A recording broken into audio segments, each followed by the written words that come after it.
सदका किन लोगों पर वाजिब है और इसकी शरई मक़दार क्या है।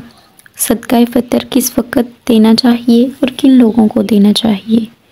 जिन लोगों ने रोज़े ना रखी, तरावी ना पढ़ी, क्या उन लोगों को भी देना चाहिए। क्या उन लोगों को भी सदका फ़ितर लाजमी अदा करना पड़ेगा। तो यही कुछ अहम बातें थी जो आपसे डिस्कस करनी थी।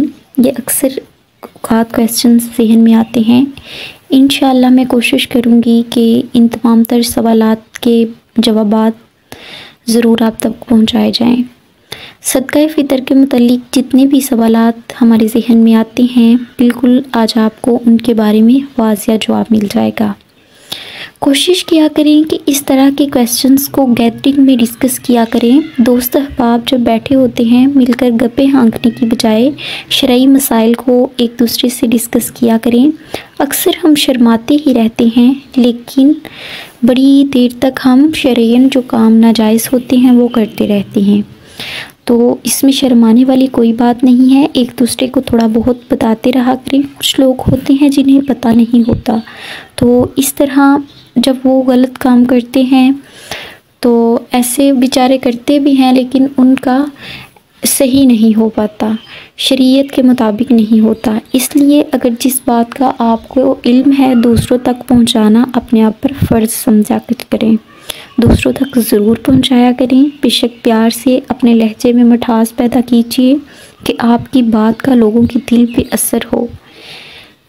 फ़िरक़ात जो फ़िक्रा हम मुख्तलिफ़ फ़िरक़ों में बटे हुए हैं, फ़िरक़ात में बँटकर बातों का और मसाइल का हल नहीं निकलता। मसाइल का हल निकलता है शरीनी लहजे में बात करें, प्यार से बात समझाएं। एक कुरान हम पर अल्लाह ताला के नबी पर जो नाजिल हुआ, हम उम्मत मोहम्मदी सल्लल्लाहु अलैहि वसल्लम उसी के मुताबिक सब कुछ करना है, तो फिर इस बात पे लड़ाई कैसी। तो बढ़ते हैं आज के टॉपिक की तरफ। सदका फ़ितर हमारा आज का टॉपिक है। जो क्वेश्चंस हमारे माइंड में हैं, इंशाअल्लाह मैं आप तक ये सवालात के जवाबात पहुंचाऊंगी आज।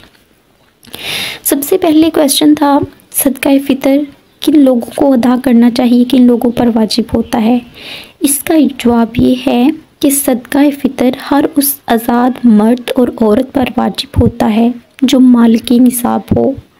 और मालिकी निसाब क्या है। मालिकी निसाब वो शख्स होता है जिस पर ज़कात वाजिब है या उस पर ज़कात वाजिब हो, इसके पास ज़रूरी सामान, असबाबे ज़रूरी सामान और ज़ाती कपड़े, घर का सामान इतना हो कि उसकी कीमत पर ज़कात वाजिब हो जाती हो।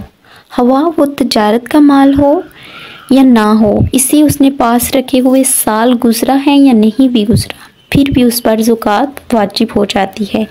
ऐसी सूरत में उस शख्स को क्या करना है, सदका फ़ितर भी अदा करना है। दूसरा क्वेश्चन जो जहन में आता है वो ये है कि सदका फ़ितर बहुत इम्पोर्टेंट क्वेश्चन है। इधर इस क्वेश्चन पे ज़रूर गौर कीजिएगा। सदका फ़ितर किन लोगों को अदा किया जा सकता है, किन लोगों को दिया जा सकता है। अक्सर जब हमने सदका फ़ितर अदा करना होता है तो रमज़ानुल मुबारक में तो वैसे भी हर बंदा ही कहता है कि हमें दे दें, हमें दे दें। हालात हर बंदे के टाइट होते हैं, जैसे महंगाई का दौर है, हर बंदा ही अपने घर में मजबूर है।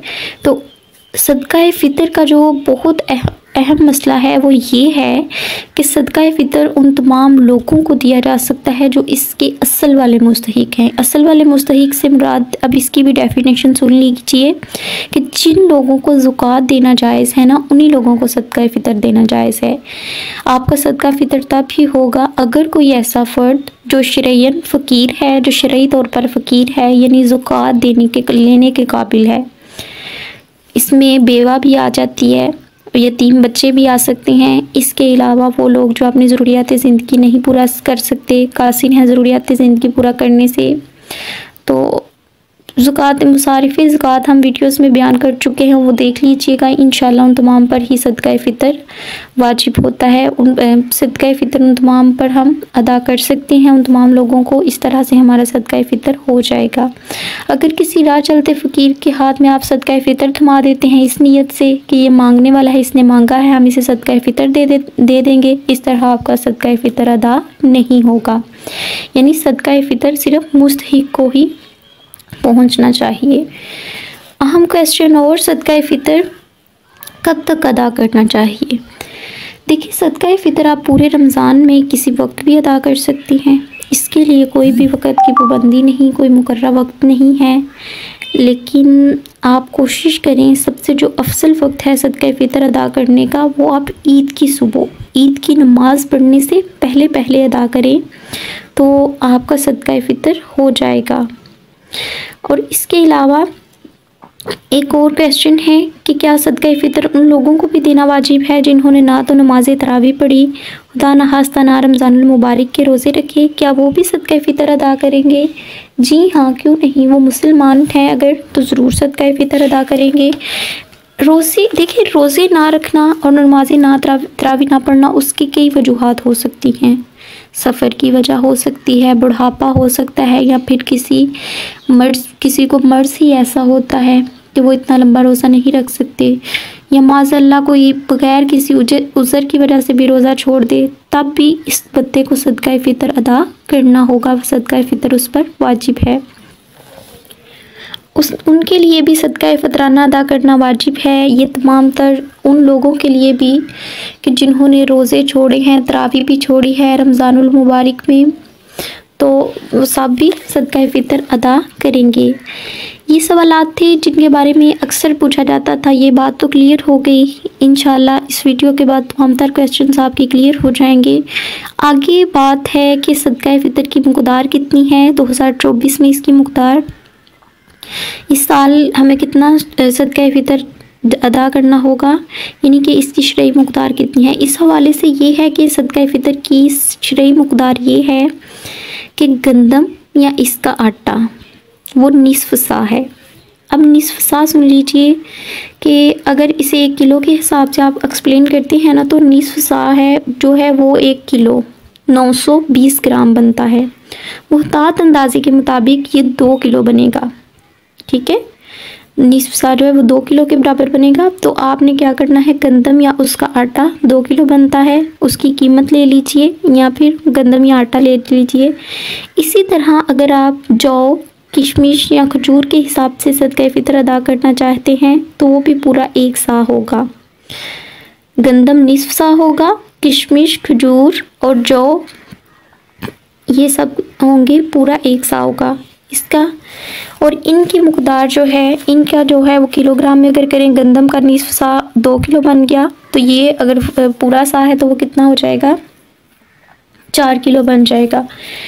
तो आपने ये करना है, जो कोई बंदा खजूर, किशमिश या इसके अलावा सदका फ़ितर करना चाहे, जौ का सदका फ़ितर अदा करना चाहे, तो वो 4 किलो के हिसाब से पैसे देगा या उसकी कीमत अदा करेगा।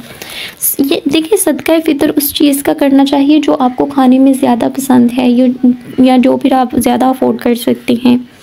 तो पाकिस्तान में कितना सदका फ़ितर अदा करेंगे, इसका भी आपको क्लियर हो गया। इसी तरह जो आउट ऑफ कंट्रीज़ लोग रहते हैं वो क्या करेंगे, उनका कैसे सदका फ़ितर होगा, उनके लिए शरई मकदार क्या होगी। जो इधर मैंने पीछे बताई है शरई मकदार आपके लिए जौ, गंदम, किशमिश की, वो 4 किलो के हिसाब से, और अगर गंदम आप अदा करेंगे, खजूर, किशमिश और जो है उसकी 4 किलो के हिसाब से होगी। अगर गंदम या गंदम का आटा अदा करते हैं तो वो 2 किलो होगी, क्योंकि वो निस्फ़ सा है। तो इधर उनके लिए भी यही हुक्म होगा कि वो गंदम, जौ, किशमिश इन चीज़ों में कीमतें अदा करें जो वहाँ पर मौजूद कीमतें हैं।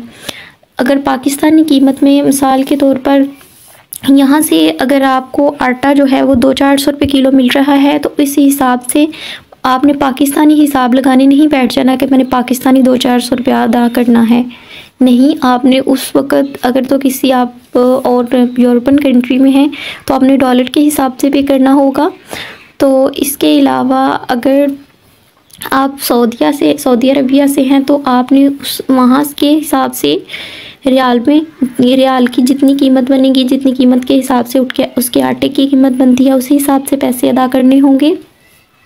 इसी तरह और भी जो लोग जिस कंट्री में रहते हैं उसी हिसाब से उधर जिस हिसाब से खाते पीते हैं उसी हिसाब से सदका फ़ितर अदा करेंगे। दूसरा, अगर वो वहाँ से पाकिस्तान सदका फ़ितर भेजना चाहते हैं तो उसका क्या तरीक़ाकार होगा। देखिए, उसका सबसे पहला तरीक़ाकार तो उसके जो मुस्तहिक रिश्तेदार हैं वो हैं, क्योंकि सबसे पहले आपको अपने मुस्तहिक रिश्तेदार देखने चाहिए जो हक़ रखते हैं कि उन्हें सदका फ़ितर दिया जाए, तो उन्हें सदका फ़ितर आप अदा करेंगे और वो जो उन्हें आप पैसे भेजेंगे वो उस मुल्क के हिसाब से भेजेंगे जिस कंट्री में आप रह रहे हैं, जो खा पी रहे हैं, जो उनके रेट्स चल रहे हैं, उसी हिसाब से आप गरीबों को सदका फ़ितर अदा करें।